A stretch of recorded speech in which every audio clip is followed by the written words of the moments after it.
சாந்தி city தாங்க பேசுகிறேன். ஷோலிங்கர்லேருந்து வாலாஜா போகிற வழியில் பெருங்காஞ்சி பக்கத்தில் சக்தி வாய்ந்த வேப்ப மரம் தான் நம்ம பார்க்க போகிறோம். வாங்க வீடியோக்குள்ளே போய் தெரிஞ்சுக்கலாம்.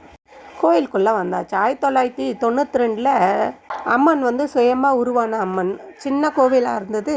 போகிற வழி அது எல்லாம் நின்று சாமி கும்பிட்டு தான் போவாங்க.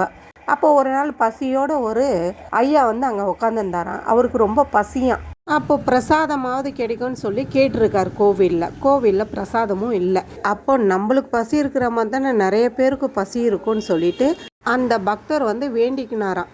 இனிமே நான் என்னால் முடிஞ்ச உதவியை நான் செய்கிறேன். தினம் 50 பேருக்கு நான் அன்னதானம் கொடுக்குறேன்னு சொல்லி சுவை ஹோட்டல்லேருந்து இன்றைக்கும் 50 பேருக்கு தினம் அங்கே அன்னதானம் நடக்குதுங்க. வேப்ப மரம் ரொம்ப சக்தி வாய்ந்த வேப்ப மரங்க. அங்கே இருக்கிற மக்கள் சொல்லியிருக்கிறாங்க வேப்ப மரத்தை யாரும் வெட்டக்கூடாதுன்னு. ஆனால் ஒரு ஆட்டுக்காரு போய் வெட்டிட்டு இருக்காரு.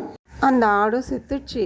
அந்த வெட்டின ஆளுக்கு கையும் போயிடுச்சாங்க. அதுக்கு தாங்க எப்போவுமே வேப்ப மரத்தில் யாரையுமே கை வைக்கக்கூடாதுன்னுவாங்க. வீடியோ பிடிச்சிருந்தாலும் லைக் பண்ணுங்கள், சப்ஸ்கிரைப் பண்ணுங்கள். அடுத்த வீடியோவில் உங்களை சந்திக்கிறேன். பாய்.